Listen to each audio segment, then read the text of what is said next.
Hello, and welcome back to Liam Doesn't Know Ball, or whatever I call this channel. So I started a series of videos that I want to pick up again this season. It's called The Big Six, which is the Big Six talking points from the weekend. It was always with the intention of talking about kind of around the league, but this week I just need to talk about Aston Villa. And if you would have told me that when I first started following this sport and when I first started making videos about the sport, that I would be dedicating a whole video to a scoreless draw, I would not have believed you. But here we are.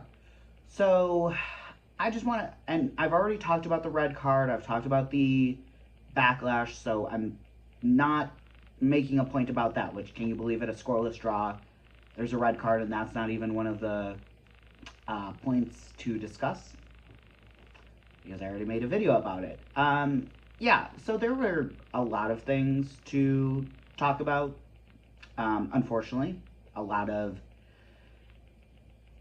I'm going to call them learning opportunities, put a positive spin on what was generally not a very positive performance. But without further ado, let's get into it. My first point, I'm going to kind of try and go through these somewhat chronologically, but with a game that's kind of hard because they build over time, so it's more by theme. I'm going to start with the lineup.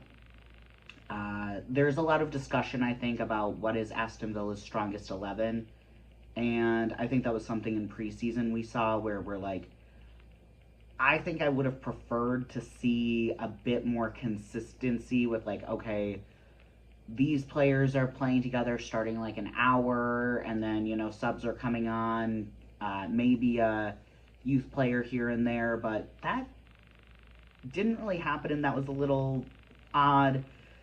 But that kind of brings me to the midfield issues. Tielemans is not a number 10. He is a deep-lying playmaker. He's more in that number 8 role. He does really well in the double pivot with Boubacar Kamara. The only problem is we spent £50 million on Amadou Onana, and he is an outstanding athlete, a very good footballer in his own right.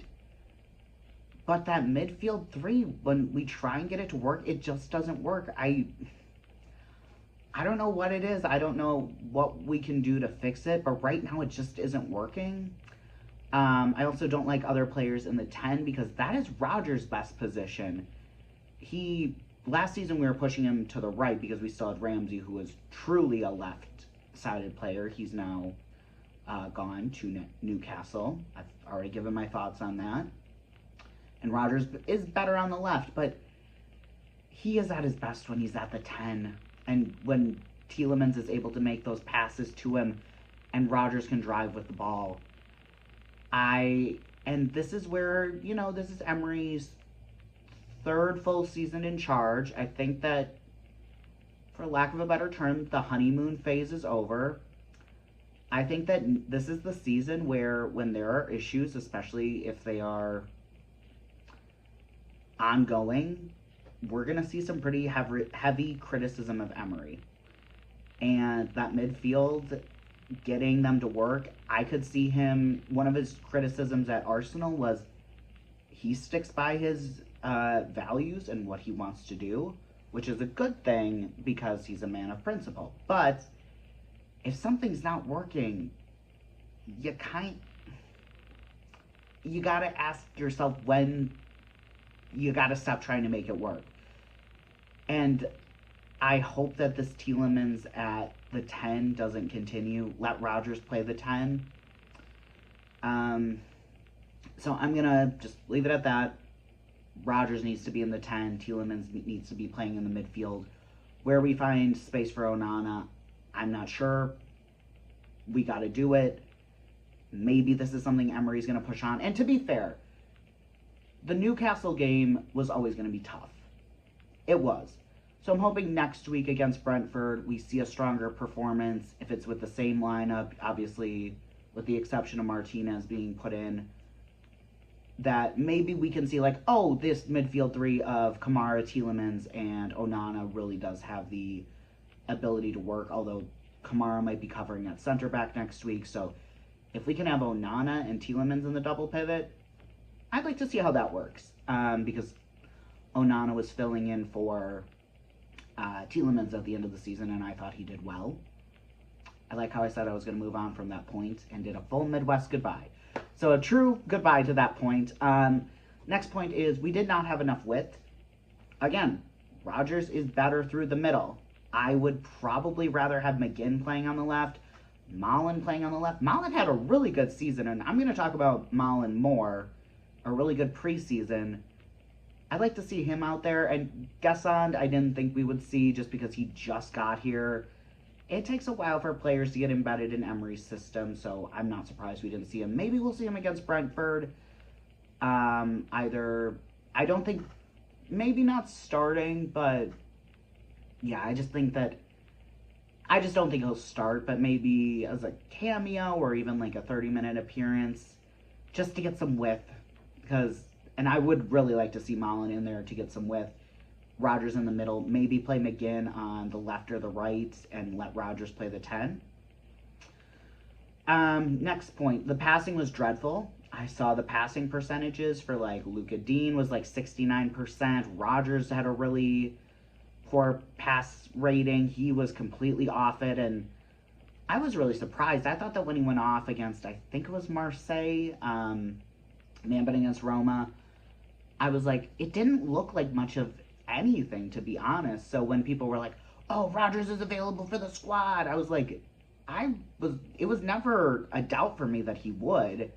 So I don't know if it's still the injury or he just didn't like the position he was in. He wasn't comfortable because he's been playing the 10 so much. But yeah, really bad passing percentage. McGinn didn't have great passing percentage. The whole team had terrible passing percentages. And so we couldn't hold the ball, and that allowed Newcastle to have the majority of the chances. The first half was awful. Really, really awful. And now moving on to point 4, which I said I was going to come back to. Malen, I'm worried. He had such a strong preseason. 2 goals, 3 assists, looked really dangerous. And he didn't come on until late. I forget when the substitution happened. But it was late, and like, again, he had a really strong preseason. I hope Emery gives him some starts. I really would like to see him start against Brentford. I think he can cause a lot of damage. Let him get his confidence up. Otherwise, like, why did we buy him? I understand last season because we got Rashford and Asensio, and they are 2 really proven top athletes. But now he is supposed to be, and forgive me for using a cliche, but like a new signing. And, I mean, we are treating him like a new signing by leaving him on the bench, but he needs minutes. I would imagine if I were him, my confidence would be very low. So I would like to see him get some minutes. And then moving kind of away from Villa, I'm on my phone, and my notes are on my computer back there, so you can still see my kit collection, which is a bit of a mess, as you can see with that little sticking out hanger, because I'm wearing it. I thought the refereeing was awful. Newcastle was getting away with murder. Like, every 50-50 went their decision. And here's the thing. If you're gonna, like, have ticky-tacky fouls be the threshold for a foul, I don't have a problem with that. But at least have it be consistent. Like, they were able to play so aggressively, and if we basically touched them, oh, it was a free kick to Newcastle.